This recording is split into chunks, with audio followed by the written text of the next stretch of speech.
కల్తీ కళ్ళు కేటుగాళ్లు రూట్ మార్చడంతో వాళ్లకు వాళ్లే సాటి. వరుసగా గత వారం రోజులుగా జరిగిన కల్తీ కళ్ళు సంఘటనలతో ఎక్సైజ్ పోలీసులు కొరడా చులిపించడం మొదలుపెట్టారు. దీంతో కల్తీ కళ్ళు తయారీదారులు తమ క్రియేటివిటీని ఇంకో విధంగా బయటపెట్టారు. అదేంటో చూస్తే మీరు ఆశ్చర్యపోవాల్సిందే.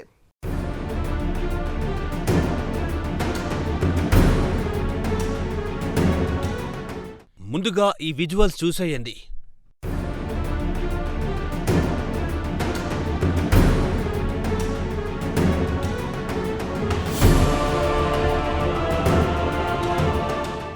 ఏంటి ఇవి పాల ప్యాకెట్లా ఉన్నాయని అనుకుంటున్నారా? అలా అనుకుంటే పప్పులో కాలేసినట్టే.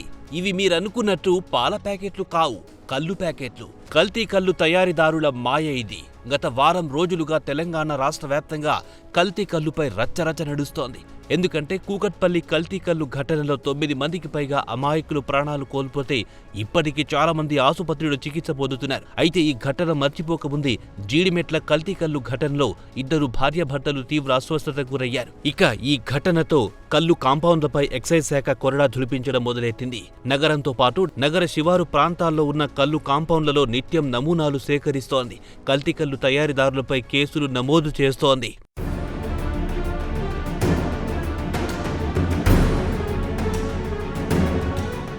దీంతో కల్తీ కల్లు తయారీదారులు ఇలా పాల ప్యాకెట్ల రూపంలో దందాను చాప కింద నీరుడా నడిపిస్తున్నారు. మేడ్చల్ ఎక్సైజ్ పిఎస్ పరిధిలో కండ్లకోయ, అయోధ్యనగర్, గుండ్ల పోచంపల్లి పరిసర ప్రాంతాల్లో ఎస్వీఎస్ బ్రాండ్ పేరుతో పాల ప్యాకెట్ తరహాలో జోరుగా విక్రయాలు జరుపుతున్నారు కల్తీ కల్లు దందా చేసేవాళ్లు.